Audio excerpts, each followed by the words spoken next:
الحمد للہ رب العالمین والصلاة والسلام علی خاتم النبیین اما بعد فاعوذ باللہ من الشیطان الرجیم بسم اللہ الرحمن الرحیم الصلاة والسلام علیک یا رسول اللہ وعلی آلک واصحابک یا حبیب اللہ الصلاة والسلام علیک یا نبی اللہ وعلی آلک واصحابک یا نور اللہ۔ مدنی چینل کے ناظرین، پروگرام اللہ کے دوست میں آپ کو خوش آمدید کہتے ہیں۔ اللہ رب العالمین ہم سب کو بھی ایسے اعمال افعال بجا لانے کی توفیق عطا فرمائے اور ایسی صفات کا حامل ہمیں بھی بنائے کہ جن کی وجہ سے اللہ تعالیٰ ایسے بندوں کو پسند فرماتا ہے اور ایسے بندوں کو محبوب رکھتا ہے۔ تو جب اللہ تعالیٰ کسی بندے کو پسند فرماتا ہے، کسی سے محبت فرماتا ہے، تو رب تبارک و تعالیٰ جبریل امین سے ارشاد فرماتا ہے کہ میں فلاں سے محبت کرتا ہوں، تم بھی اس سے محبت کرو۔ اور آسمان میں اعلان ہو جاتا ہے اور آسمان کے فرشتے بھی اس بندے سے محبت کرتے ہیں، یہاں تک کہ اس آدمی کی مقبولیت کو زمین میں رکھ دیا جاتا ہے۔ یہی وجہ ہے کہ جو اللہ کے پیارے بندے ہیں، اللہ کے دوست ہیں، اللہ کے اولیاء ہیں، وہ دنیا سے گئے ہوئے کسی کو 500 سال، کسی کو 1000 سال، یعنی صدیاں بیت گئیں، مگر آج بھی بچوں کے مسلمانوں کے گھرانوں میں ان کے دلوں کے اندر اللہ کے ان نیک بندوں اور پیاروں کا ادب، احترام اور ان کی عقیدتیں، محبتیں موجود ہیں۔ اللہ پاک ہم سب کو بھی ایسی صفات پر اور اعمال پر عمل کرنے کی توفیق عطا فرمائے۔ اس پروگرام میں بطور خاص ہم اولیاء کرام کے حوالے سے ہی کچھ گفتگو کرتے ہیں۔ کچھ چیزیں ایسی ہیں کہ جن کا تعلق عقائد کے حوالے سے ہے، ان عقائد کے حوالے سے گفتگو کریں گے۔ اولیاء کرام کو اللہ پاک کس طرح کی کرامات سے نوازتا ہے، خاص یہ اللہ کی طرف سے انہیں انعام ہیں، اعزازات ہیں، اس پر بھی کچھ انشاءاللہ گفتگو کریں گے۔ آج کے ہمارے مہمان مفتی محمد سجاد اتاری صاحب ہیں، حضرت آپ کو خوش آمدید کہتے ہیں۔ کیسے مزاج گرامی؟ الحمد اور انہی کے ساتھ شیخ الحدیث مفتی محمد حسان اتاری صاحب ہیں، آپ کو بھی خوش آمدید۔ جزاک اللہ۔ کیسے مزاج گرامی؟ الحمدللہ رب العالمین۔ میں سب سے پہلے آپ سے کچھ حسان صاحب یہ ایک گفتگو کہ اولیاء کرام کی جب ہم باتیں سنتے ہیں تو پھر ظاہر دلوں میں جستجو پیدا ہوتی ہے، اور یہ طلب اچھی چیز ہے کہ آدمی خود بھی طلب کرے۔ پہلے چلے اسی سوال کا جواب دیں کہ کیا ہر آدمی، ایک عام آدمی بھی وہ دل میں یہ طلب رکھے کہ میں بھی اللہ کا ولی بن جاؤں، اور اس کے لیے کیا خاص کوئی اعمال ہوتے ہیں، یا دوسرے لفظوں میں کہیں کہ کیا ولایت یہ کسب کے ذریعے، اعمال کے ذریعے یہ حاصل کی جا سکتی ہے؟ تو ان دونوں جو پوائنٹس ہیں ان پر آپ کچھ رہنمائی فرمائیں۔ بسم اللہ الرحمن الرحیم۔ اس میں اولاً جو طلب کی آپ نے بات کی ہے وہ تو مقصود مومن ہوتا ہے کہ ایمان لانے کے بعد اس کا بنیادی مقصد یہ ہونا چاہیے، وہ مومن ہے تو مومن ہونے کے بعد بنیادی مقصد ہی ہے کہ وہ اللہ تبارک و تعالیٰ کی بارگاہ میں قرب و منزلت حاصل کرے، مرتبہ حاصل کرے۔ جیسا کہ قرآن مجید فرقان حمید میں ایک سے زائد مقام پر اللہ پاک نے اس مضمون کو بیان فرمایا کہ اللہ تعالیٰ نے جو زندگی اور موت کو پیدا کیا، انسان کو پیدا کیا، تو اس کا ایک مقصد بیان کیا کہ لیبلوکم ایکم احسن عملا، تاکہ تمہیں آزمائے کہ تم میں سے کون اچھے سے اچھے عمل کرنے والا ہے۔ جنت کی بشارتیں دی گئیں تو اس میں بشارت دیتے ہوئے جہاں ایمان کا تذکرہ کیا، ساتھ ہی ساتھ یہ فرمایا کہ وبشر الذین آمنوا وعملوا الصالحات، کہ بشارت دیجیے ان لوگوں کو کہ جو ایمان والے ہیں اور نیک عمل کریں، ان لہم جنات، ان کے لیے جنتیں ہیں۔ وہ فرمایا ومن اراد الآخرۃ وسعى لها سعیها وهو مؤمن فاولئک کان سعیهم مشکورا، جو آخرت کا ارادہ کرے اور اس کے لیے کوشش کرے، درا حال یہ کہ وہ مومن ہو، یعنی شرط یہ ہے کہ وہ مومن ہو تو اس کی کوشش کامیاب ہے۔ تو اعمال کا تو جگہ جگہ پر اللہ پاک نے قرآن مجید فرقان حمید میں حکم ارشاد فرمایا ہے، تو انسان کا تو مقصد ہی یہ ہے کہ اللہ جل شانہ کی بارگاہ میں مقام و مرتبہ حاصل کرے، کیونکہ اللہ پاک نے یہ ارشاد فرمایا کہ واللہ ولی المتقین، جو پرہیزگار لوگ ہیں اللہ پاک ان کا ولی ہے۔ مومنین کے لیے فرمایا، لیکن مومنین سے مراد وہاں پر وہی ہیں کہ جو ایمان والے اور تقوی اور پرہیزگاری والے، نیکی کرنے والے ہیں، تو ان کے لیے اللہ تبارک و تعالیٰ نے ولایت کا حکم ارشاد فرمایا۔ تو اس تمام سے یہ بات واضح ہو جاتی ہے کہ مسلمان کے دل کے اندر یہ تمنا اور اس کے لیے جستجو ہونی چاہیے کہ اللہ کی بارگاہ میں وہ مقام اور مرتبہ حاصل کر لے۔ اور اس کے لیے دعا کرنا بھی اس کا درست ہے، اور کوشش و جستجو کرنا بھی اس کا درست ہے، اور اس کے لیے ظاہر ہے کہ نیک اعمال ہی کوشش اور جستجو کا ذریعہ یہ بنتے ہیں۔ اب یہاں پر علماء کا تفصیل سے یہ کلام ہے کہ ولایت یہ بندے کی کوشش سے حاصل ہو سکتی ہے یا نہیں ہو سکتی، اس کو کسبی کہیں گے یا اس کو عطائی کہیں گے، کہ یہ عطا کے ذریعے، وہب کے ذریعے بندے کو حاصل ہوتی ہے۔ تو اصل اور درست موقف تو یہی ہے کہ جو ولایت ہے وہ عطا کے ذریعے ہوتی ہے، یعنی اللہ تبارک و تعالیٰ جس کو چاہتا ہے وہ عطا فرما دیتا ہے۔ لیکن یہ جو کسب ہے، یہ جو کوشش ہے، یہ جو جستجو ہے، نیک صالح اعمال کرنا، محنت کرنا، عبادتیں کرنا، یہ اس کے حصول کا عمومی طور پہ ذریعہ بنتے ہیں۔ قرآن مجید فرقان حمید میں مشہور و معروف آیت ہے، سورہ عنکبوت کی آخری آیت میں اللہ تبارک و تعالیٰ ارشاد فرماتا ہے کہ وَالَّذِينَ جَاهَدُوا فِينَا لَنَهْدِيَنَّهُمْ سُبُلَنَا، سبحان اللہ۔ جو ہماری راہ کے اندر کوشش کرتا ہے ہم اس کے لیے راستوں کی طرف رہنمائی کر دیتے ہیں، ہمارے راستوں کی طرف رہنمائی کر دیتے ہیں کہ وہ ہم تک کیسے پہنچ سکتا ہے۔ تو اسی طرح جو مشہور حدیث مبارکہ ہے، نبی پاک صلی اللہ علیہ وسلم نے ارشاد فرمایا کہ اللہ جل شانہ ارشاد فرماتا ہے کہ جو میرے کسی ولی سے عداوت رکھتا ہے تو میں اس کو جنگ کا اعلان دیتا ہوں۔ پھر اس کے بعد یہ ارشاد فرمایا کہ بندہ میرا قرب، میری بارگاہ کے اندر جو قدر و منزلت حاصل کرتا ہے، مقام و مرتبہ حاصل کرتا ہے، وہ سب سے بڑھ کر ان چیزوں سے حاصل کرتا ہے جو میں نے اس پہ فرض کی ہیں۔ پھر اس کے بعد ارشاد فرمایا کہ بندہ نوافل پڑھتا رہتا ہے، یعنی نفلی کام کرتا رہتا ہے، یہاں تک کہ میں اس کو اپنا محبوب بنا لیتا ہوں۔ تو وہاں پر بھی اللہ جل شانہ نے یہ جو محبوبیت کا مقام عطا فرمانے کا اعلان فرمایا کہ ولایت کا مقام و مرتبہ عطا فرماتا ہے، تو اس سے پہلے نفلی کام کرنے کا حکم فرمایا کہ فرض کی ادائیگی کے ساتھ ساتھ جو نفل ہیں، چاہے وہ نماز کے اعتبار سے نفل ہوں، چاہے وہ زکوٰۃ کے اعتبار سے نفل ہوں، چاہے وہ روزے کے اعتبار سے نفل ہوں، چاہے وہ حج کے اعتبار سے نفل ہوں، یا حسن اخلاق کے اعتبار سے ہوں، حقوق اللہ کے اعتبار سے ہوں، حقوق العباد کے اعتبار سے ہوں، یہ تمام اس کے اندر داخل ہیں۔ یعنی بظاہر صرف نوافل فرمایا، لیکن اس کی ایک لمبی فہرست ہے۔ بالکل بنے گی۔ سبحان تو یہ ان کے ذریعے سے بندہ اللہ کی بارگاہ میں قرب و منزلت حاصل کرتا ہے، اور یہی چیز اس کو پھر مقام ولایت تک پہنچاتی ہے۔ تو اصل یہی ہوتا ہے کہ بندہ یہ کسب کرتا ہے، بندہ قصد کرتا ہے، بندہ فعل کرتا ہے، اور اللہ تبارک و تعالیٰ اس کو پورا فرماتا ہے، اور اللہ پاک اس کو ولایت کا درجہ یہ عطا فرماتا ہے۔ جیسا کہ یہ اہل اسلام کا، اہل سنت کا عقیدہ ہے کہ ہر فعل جو ہے وہ پیدا اللہ تبارک و تعالیٰ فرماتا ہے، بندے کا ارادہ اور فعل کرنا ہوتا ہے، باقی پیدا جو فرماتا ہے وہ اللہ تبارک و تعالیٰ فرماتا ہے۔ سبحان اللہ۔ تو اس اعتبار سے جو ولایت ہے وہ ہے اللہ تبارک و تعالیٰ کی طرف سے عطائی، ورنہ یہ بھی لکھا کہ اگرچہ بندہ 80 سال تک عبادت کرتا رہے، لیکن اللہ تبارک و تعالیٰ کی مرضی ہے کہ اس کو وہ مقام و مرتبہ نہ عطا فرمائے، اس کے اوپر اللہ تبارک و تعالیٰ بھلائیاں، اس کے اوپر جزا اللہ پاک عطا فرمائے گا، لیکن جو مقام ولایت اور مرتبہ ہے وہ مقام ولایت کا، وہ اس کی عطا ہے، وہ جس کو چاہے عطا فرمائے گا۔ کسی عمل کرنے والے کا عمل رائے گا نہیں جائے گا، سبحان اللہ، یعنی کرتے رہنا چاہیے، اعمال بجا لاتا رہے، مقصد ہی کرتا ہمارا رہے۔ زندگی کا مقصود ہی یہ ہے۔ جی ہاں، ماشاءاللہ، اور اس کے لیے کوشش کرتے رہنا چاہیے، اور جتنے بھی اعمال اس طرح کے، اور بطور خاص سب سے مقدم وہ فرائض ہیں۔ تو جو ایک لمبی فہرست بتائی کہ فرائض میں صرف یہ نماز ہی نہیں، نماز بھی اپنی جگہ ہے، ارکان اسلام بھی اپنی جگہ ہیں، لیکن اس کے ساتھ ساتھ جن چیزوں سے بچنا فرض ہے، یعنی وہ ایسی نافرمانی اور گناہ کے کام جن سے اپنے آپ کو آدمی بچائے، تو وہ بھی اسی فرائض میں داخل ہے۔ سجاد صاحب، بعض اوقات نیکی کی رغبت یہ اچھی بات ہے، نیکی کی طرف جانا، نیکی کے کام کرنا، یہ اپنی جگہ ہیں اور یہ کرتے بھی رہنا چاہیے۔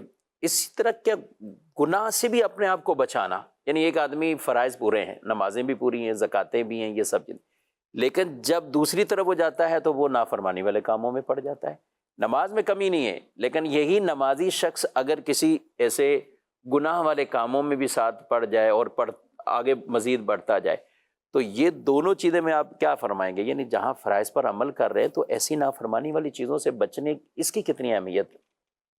بسم اللہ الرحمن الرحیم۔ گناہ اللہ تبارک و تعالیٰ کی نافرمانی ہے، گناہ چھوٹے سے چھوٹا بھی ہو وہ اللہ پاک کی نافرمانی ہے، اور اللہ تبارک و تعالیٰ کی نافرمانی سے بچنا یہ بندے پر لازم ہے۔ دیکھیے کہ ایمان تو بنیاد ہے، ٹھیک، ایمان پہلی چیز ہے، اور قرآن میں بھی ہم جب دیکھتے ہیں کہ پہلے ایمان کا ذکر آیا اور پھر اس کے بعد عمل کا ذکر آتا ہے، کئی آیات ایسی ہیں کہ جس میں پہلے ایمان کا پھر عمل کا، تو علماء نے فرمایا کہ ایمان بنیاد ہے، صحیح۔ اور اس کے بعد جو اعمال ہیں یہ عمارت ہے۔ تو جب گھر مکمل اس صورت میں ہوتا ہے کہ جب بنیاد بھی ہو اور اس کے اوپر عمارت بھی قائم ہو، تو وہ عمل کون سے ہیں؟ وہ اعمال صالحہ ہیں۔ اعمال صالحہ سے ہی بندے کے ایمان کی عمارت گویا کہ مکمل ہوئی ہے۔ اب اگر بندہ اللہ تبارک و تعالیٰ کی نافرمانیاں کرے گا تو یہ اللہ تبارک و تعالیٰ کی نافرمانی کامیابی کے حصول میں، جو جنت کا راستہ ہے، اس میں رکاوٹ ہے۔ بلکہ علماء نے فرمایا کہ یہ جو نیک اعمال ہیں یہ گویا کہ جنت کی سواریاں ہیں، کہ جنت کے راستے میں بہت ساری گھاٹیاں ہیں۔ اب ان گھاٹیوں سے بندہ نجات کیسے پائے؟ ایمان تو وہ لے آیا، ایمان لانے کے بعد جب وہ عمل کرے گا تو یہ عمل کی جو سواریاں ہیں یہ اس کو کامیابی سے جنت کے راستے کی طرف لے جائیں۔ تو اب اگر کوئی اعمال صالحہ کو چھوڑ کر گناہوں میں مبتلا ہو جائے، اللہ پاک کی نافرمانی میں مبتلا ہو جائے، تو یہ گناہ اس کے اعمال کی تباہی اور بربادی کا سبب بھی بنتے ہیں، اور بعض گناہ تو ایسے ہیں علماء نے فرمایا کہ وہ بندے کے ایمان پر خاتمے نہ ہونے کا سبب بھی بن جاتے ہیں۔ بعض گناہ ایسے ایمان بھی ضائع ہو سکتا ہے، ایمان بھی ضائع ہو سکتا ہے۔ تو اس لیے فرمایا گیا، جیسے حدیث پاک میں فرمایا گیا کہ اللہ تبارک و تعالیٰ نے اپنی جو ہے وہ رضا کو پوشیدہ رکھا ہے نیک اعمال میں، یعنی یہ اس لیے کہ بندہ کوئی سے چھوٹا سا چھوٹا عمل بھی جو نیکی والا ہے وہ اس کو ترک نہ کرے، کہ ہو سکتا ہے کہ اللہ تبارک و تعالیٰ کی رضا اسی میں موجود ہو۔ اور اسی طرح اللہ تبارک و تعالیٰ نے جو ہے وہ اپنی ناراضگی کو نافرمانی میں پوشیدہ رکھا ہے۔ تو یہ ہمیں ترغیب دلائی گئی ہے اس حدیث پاک میں، گویا کہ بندہ نافرمانی سے بچے، کہیں ایسا نہ ہو کہ چھوٹی نافرمانی سمجھ کر وہ اللہ تبارک و تعالیٰ کی جو ہے وہ عذاب کا مستحق بن جائے۔ تو گناہ یہ اللہ تبارک و تعالیٰ کی ناراضی کا باعث ہیں، تو اس لیے چھوٹے سے چھوٹے گناہ سے بھی انسان کو بچنا چاہیے۔ اس لیے فرمایا کہ چھوٹی سے چھوٹی نیکی چھوڑنی نہیں چاہیے، اور چھوٹے سے چھوٹے گناہ سے بچنا چاہیے، کرنا نہیں چاہیے کہ یہ سمجھ کے کہ چھوٹا ہے۔ جی، کیا پتا کہ وہ چھوٹی نیکی بندے کی بخشش اور مغفرت کا ذریعہ بن جائے۔ فَمَن يَعْمَلْ مِثْقَالَ ذَرَّةٍ خَيْرًا يَرَهُ وَمَن يَعْمَلْ مِثْقَالَ ذَرَّةٍ شَرًّا يَرَهُ، بالکل، کہ جو ایک ذرہ برابر نیکی کرے گا تو وہ ایک ذرہ برابر نیکی بھی آخرت والے دن دیکھ لے گا، ایک ذرہ برابر گناہ کرے گا تو وہ ایک ذرہ برابر گناہ بھی آخرت میں دیکھ لے گا۔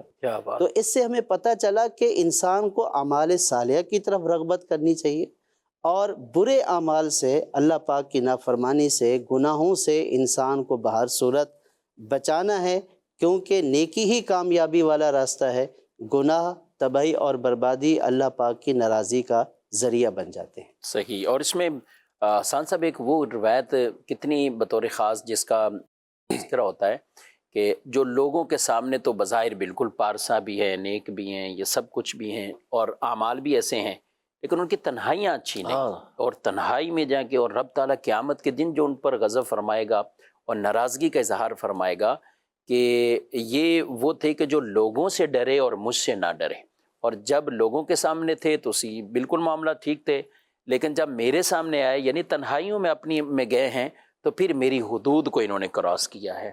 تو قرآن مجید فرقان حمید میں اللہ جل شانہ نے جو ولایت کے لیے اور اسی طرح اپنی بارگاہ میں قرب و منزلت ہے اس کے لیے بنیاد ہی تقوی رکھی ہے، اور تقوی کا مطلب یہ ہوتا ہے کہ بندہ وہ کام کرے کہ جو اللہ پاک کو راضی کرنے والے ہیں، اور ہر اس کام سے اپنے آپ کو بچائے کہ جو اللہ پاک کو ناراض کرنے والے ہیں۔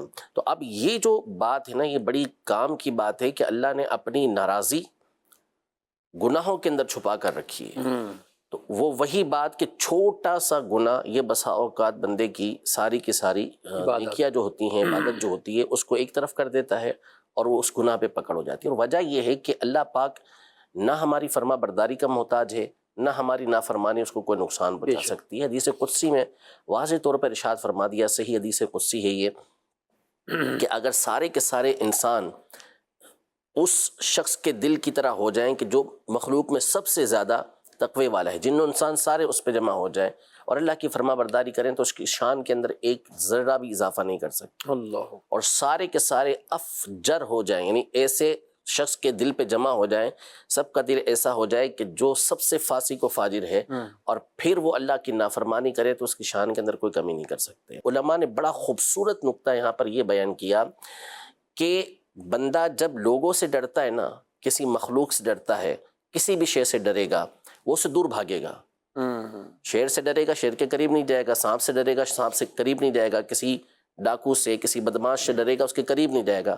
لیکن اللہ پاک کا ڈر وہ ہے کہ جو بندے کو اللہ کے قریب کر دیتا ہے. بندہ اللہ کے قریب ہونا شروع ہو جاتا ہے کہ اس کا اصل وہ جو ڈر ہوتا ہے نا، وہ ڈر نہیں ہوتا کہ جو بندے کو ایک خوف کی کیفیت کے اندر، ایک وحشت کے اندر مبتلا کرتا ہے، بلکہ اللہ پاک کا جب ڈر آتا ہے تو یہ بندے کے اندر محبت والی کیفیت کو پیدا کرتا ہے. جیسے محبوب کے ناراض ہونے سے بندہ ڈرتا ہے، اس سے وحشت نہیں کھاتا، تو اس سے بڑھ کر اللہ تبارک و تعالیٰ کی ناراضی کا خوف اس کے دل میں پیدا ہو جاتا ہے. تو اس لیے نیکی ہو یا گناہوں سے بچنا ہو، ہر چیز رب تبارک و تعالیٰ کی رضا کے لیے ہونی چاہیے. اور یہی وہ بنیاد ہے کہ جس کے بعد بندے کو اللہ تبارک و تعالیٰ کی بارگاہ میں قدر و منزلت حاصل ہوتی ہے. ماشاءاللہ.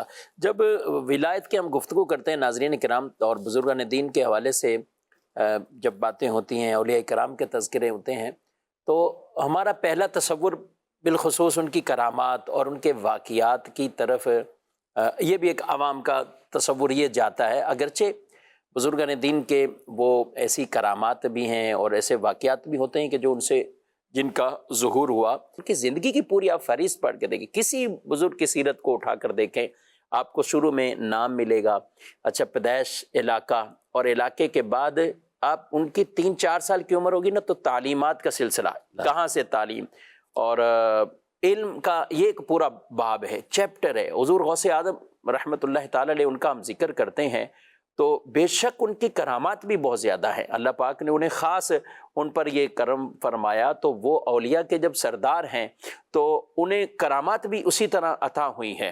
لیکن آپ کے اگر علوم کی طرف جائیں اور علم میں آپ نے کتنے گویا کہ سال لگائے ہیں اور اس دوران کتنی مشقتیں ان کو برداشت بھی کیا ہے. سجاد صاحب، یہاں جب ہم اولیاء کی بات کرتے ہیں نا، ایک تصور آ جاتا ہے، یعنی کہ اولیاء تو اولیاء کرام ہیں، وہ تو بزرگان دین ہیں. تو اچھا، کئی اولیاء کرام بچپن سے ہی ان کی ولایتیں وہ شہرت پا دی، اور اس میں حضور غوث اعظم رحمۃ اللہ تعالی علیہ، آپ گویا کہ پیدائشی ولی ہیں اور آپ کی ولایت کے شہرت شروع سے ہی تھے. لیکن کئی اولیاء کرام ایسے بھی تو ہیں کہ جن کو جوانی میں وہ توبہ طائب ہوئے اور پھر اس طرف آئے. یعنی عام ناظرین اگر اس ٹاپک کو اور اس موضوع کو جب بھی ایک ولایت کا موضوع وہ سنتا ہے تو وہ شاید تصور بنا لیتے کہ یار یہ تو اللہ والوں کی باتیں ہیں اور اللہ کے دوست ہیں، اللہ کے پیارے بندے ہیں، ہم تو وہاں تک نہیں پہنچ سکتے. ہم حسان صاحب بات کریں، حضرت فضیل بن عیاض، حضرت بشر حافی اور کئی ایسے اولیاء کرام کے جنہوں نے یہ لائن جو شروع کی ہے وہ جوانی میں ہے، اس طرف آ کے، یعنی جوانی میں ہی آپ پھر توبہ طائب ہوئے اور پھر اللہ کے قرب حاصل کرتے گئے. تو یہ جو تصور ہے کہ بس پیدائشی جو مقام مرتبے والے ہیں اس کے علاوہ اور آگے سلسلہ نہیں ہو سکتا. اول تو دیکھیں، کوئی بھی ایسا نہیں ہے.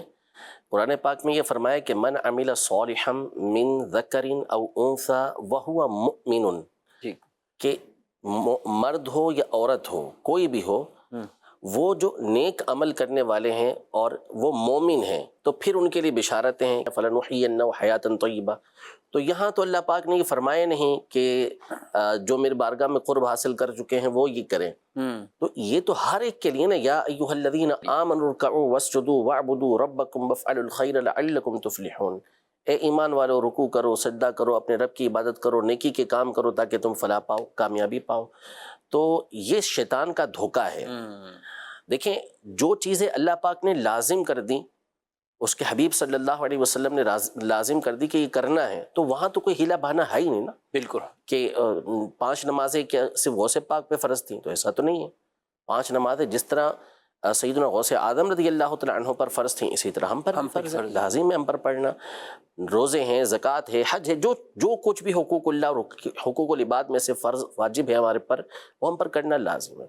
اس کے علاوہ جو بھلائی کے کام ہیں، نیکی کے کام ہیں، اس کی ترغیب صرف ان حضرات کو تو نہیں دلائی گئی، یہ تو سبھی کو دلائی گئی ہے، ہمیں بھی دلائی گئی ہے. تو یہ شیطان کا ایک دھوکہ ہے کہ یہ اس طریقے سے ہمیں نیکی کے راستے سے دور کرتا ہے کہ یہ تو ان کا کام تھا. نہیں نہیں نہیں، لقد کان لکم فی رسول اللہ اسوۃ حسنہ لمن کان یرجو اللہ والیوم الآخر. جو اللہ کو راضی کرنا چاہتا ہے، جو آخرت کو سنوارنا چاہتا ہے، اس کے لیے رسول اللہ صلی اللہ علیہ وسلم کی زندگی کے اندر بہترین نمونہ موجود ہے. تو آپ علیہ الصلوۃ والسلام نے جو تعلیمات دیں، آپ علیہ الصلوۃ والسلام نے جو نیکی کے کام کیے، وہ ہمارے لیے ایسے کر کے گئے ہیں کہ ہم اس پر بآسانی عمل کر سکیں. تو مسئلہ ہی نہیں ہے اس کا. اچھا سجاد صاحب، یہاں ایک دوسرا طبقہ، ایک تو یہ ہے کہ کرامت ہی کرامت کا طلبگار ہے، کہ وہ یہی کہتے ہیں کہ ہمیں اس طرح کے واقعات ہی سنایا جائے. کچھ ایسے بھی آج پیدا ہو گئے کہ جو بزرگوں کی کرامات کا سیدھا سیدھا ہی انکار، کہ کرامتیں نہیں ہوتی یا اس کا کوئی وجود نہیں ہے، اور معاذ اللہ ایسے توہین امیز کلمات، تحقیر والے کلمات. تو میں چاہوں گا کرامت کا ثبوت اور کرامت کا انکار کرنے والے کے لیے حکم شرع کیا ہے؟ کرامت ثابت ہے اور کرامت حق ہے، اور کرامت یہ ایک عقیدے سے بھی متعلق مسئلہ ہے. علماء عقائد نے اپنی کتابوں میں باب الکرامات کا باقاعدہ ذکر فرمایا ہے، اور کرامت پر یقین رکھنا، عقیدہ رکھنا، اس کو حق ماننا، یہ لازمی اور ضروری ہے، کیونکہ اس کا انکار کرنے والا گمراہ قرار دیا گیا. یعنی جو کرامت کا انکار کرتا ہے، اولیاء کی کرامت کا انکار کرتا ہے، وہ گمراہ ہے. اس لیے کہ کرامت کا ثبوت کوئی ایسا نہیں ہے کہ خود سے پیدا کر دیا گیا، بلکہ کرامت کا ثبوت تو خود قرآن و احادیث سے میں موجود ہے. اگر ہم قرآن پاک میں دیکھیں تو کئی ایسے واقعات قرآن پاک میں ذکر کیے گئے ہیں کہ جن میں کرامت کا ثبوت ہے. حضرت بی بی مریم رضی اللہ تعالی عنہ، والدہ حضرت عیسیٰ علیہ السلام، جب حضرت زکریا علیہ السلام کی کفالت میں تھی، تو حضرت زکریا علیہ السلام جب ان کے حجرے میں تشریف لاتے تو دیکھتے کہ بغیر موسم کے پھل اور بالکل تازہ پھل آپ کے کمرے میں موجود ہوتے. تو آپ ان سے فرماتے انا لکی ھذا، کہ اے مریم یہ پھل کہاں سے آئے ہیں؟ تو حضرت مریم رضی اللہ تعالی عنہ جواب دیتی کہ ہوا من عند اللہ، کہ یہ تو اللہ تبارک و تعالیٰ کی طرف سے ہے. تو اب یہ کرامت کیا ہوتی ہے؟ یعنی خلاف عادت کام جو اولیاء سے صادر ہو، اس کو کرامت کہتے ہیں. ٹھیک. اب بغیر موسم کے پھل حضرت بی بی مریم رضی اللہ تعالی عنہ کے حجرے میں آنا، یہ ان کی کرامت تھی. اسی طرح مشہور واقعہ حضرت سلیمان علیہ السلام کا، کہ حضرت سلیمان علیہ السلام نے جب اپنے درباریوں سے فرمایا کہ ملکہ بلقیس کا تخت کون لے کر آئے گا، تو قرآن پاک میں آیا کہ ایک خبیث جن نے کہا کہ میں اس کو آپ کی بارگاہ میں حاضر کروں گا. لیکن حضرت سلیمان علیہ السلام نے فرمایا کہ مجھے اس سے بھی پہلے چاہیے. تو حضرت آصف بن برقیہ، انا آتی کبھی قبل ان تقوم من مقامک، جی، آپ کے اس مجلس برخاست ہونے سے پہلے میں لے آؤں گا. اور پلک جھپکتے ہی آپ نے وہ تخت حاضر کر دیا. حضرت آصف بن برقیہ رضی اللہ تعالیٰ. تو حضرت آصف بن برقیہ رضی اللہ تعالیٰ عنہ تو حضرت سلیمان علیہ السلام کے اصحاب میں سے تھے، گویا اولیاء میں سے تھے. تو ان کا یہ پلک جھپکتے ہی یہ تخت کو حاضر کر دینا، اور سینکڑوں میل کے فاصلے پر وہ تخت رکھا ہوا ہے، محل کے اندر ہے، اور وہ لا دینا، تو یہ کرامات کا ثبوت ہے. آپ اصحاب کہف کے واقعے کو دیکھیں، 300 سال تک جو ہے وہ اصحاب کہف غار کے اندر موجود رہے، اور بغیر کھائے پیے وہاں پر جو ہے وہ موجود رہے اور زندہ رہے. تو یہ اصحاب کہف رضوان اللہ تعالی علیہم اجمعین کا وہاں بغیر کھائے پیے اس غار میں 300 سال تک رہنا، تو یہ کیا ہے؟ یہ کرامت ہی ہے.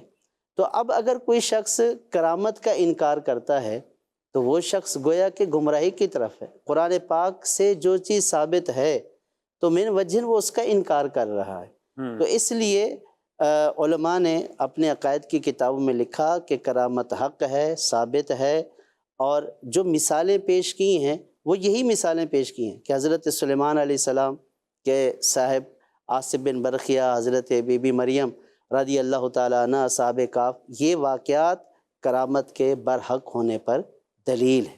تو لہٰذا اب اگر کوئی اپنی عقل سے ویسے تو لوگ جو ہے معاذ اللہ دین اسلام کا انکار کر رہے ہیں، اللہ پاک کے وجود کے قائل نہیں ہیں، حالانکہ اللہ تبارک و تعالیٰ کا وجود برحق ہے۔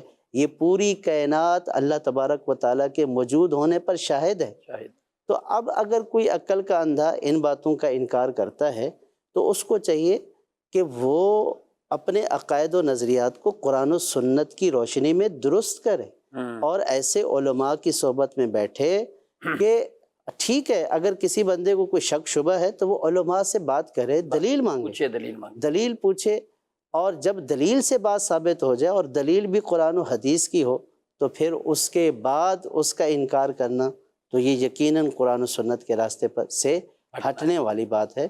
تو اس سے مسلمانوں کو اجتناب اور پرہیز کرنا چاہیے، بلکہ اپنے عقیدے کو درست کرنا لازمی ہے۔ اور ایک بندہ اگر گمراہی کی طرف جا رہا ہے تو اس کو گمراہی سے بچنا لازمی ہے۔ اور دوسرے مسلمان جو عام مسلمان ہیں، اب اگر وہ کسی ایسے شخص سے ایسی باتیں سنتے ہیں تو پہلی بات تو یہ ہے کہ جو سمجھا سکتا ہے، اگر عالم ہے، دلائل جانتا ہے تو دلائل سے سمجھائے، ورنہ کم از کم ایسے شخص کی صحبت کو اختیار نہ کیا جائے، کیونکہ برے کی صحبت بھی پھر برا کر دیتی ہے۔ اور صحبت میں یعنی عام پہلے تو ایک تصور ہوتا تھا کہ صحبت میں کہیں کوئی جائے گا بیٹھے گا، تو اب تو یہ موبائلات میں تو یوں موبائل کے ذریعے مختلف ایسے پیجز یا ایسے کلپس، یہ بھی صحبت ہی ہے، سننا، اور یہ گویا کہ زیادہ ایک طرح کے ڈائریکٹ آپ سن رہے ہیں اور پھر اپنے ذہن میں طرح طرح کے وساوس پیدا کر رہے ہیں۔ پروگرام ہمارے اختتام کی طرف ہے، لیکن ایک سوال بہت اہم ہے، آسان صاحب آپ سے کروں گا۔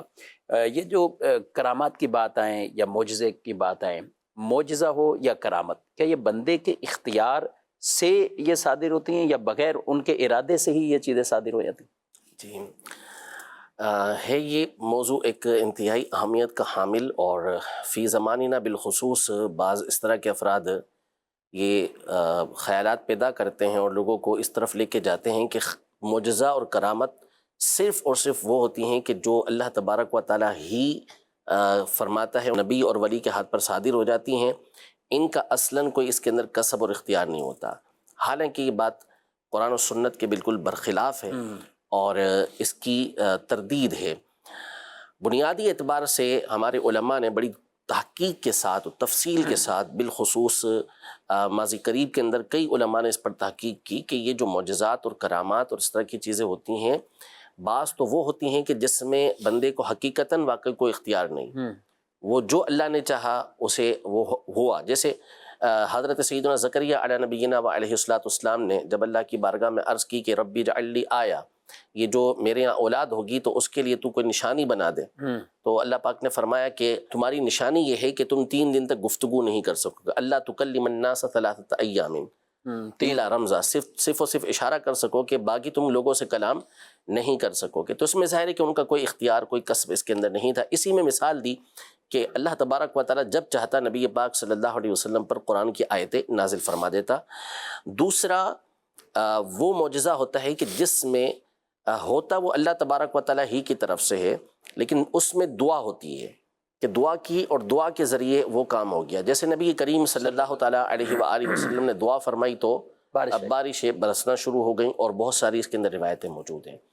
تیسری دو معجزہ اور کرامات ہوتی ہیں وہ ہوتی ہیں کہ جس میں بندے کا کسب ہوتا ہے، ارادہ ہوتا ہے، کسب یعنی بندہ کوشش کرتا ہے، بندہ کوئی کام کرتا ہے، پیدا اللہ پاک ہی فرمائے گا۔ یہ تو ہمارا اہل سنت کا پیدا بھی خالق بھی وہی ہے۔ یہ تو کتب عقائد کے اندر معتزلہ کے ساتھ ہمارا جو اختلاف ہے وہ واضح طور پہ موجود ہے۔ وہ کہتے ہیں کہ افعال العباد جو ہیں، بندوں کے فعل جو ہیں وہ بندوں کے پیدا کردہ ہیں، اور ہم واضح کر دیتے ہیں کہ واللہ خلقکم وما تعملون، کہ جو کچھ تم کرتے ہو اور تمہیں سب کو اللہ نے پیدا کیا۔ اصل جو چیز ہے وہ بندے کا قصد ہے، بندے کا کسب جو وہ کر رہا ہے اس کے اوپر سارے معاملات ہوتے ہیں.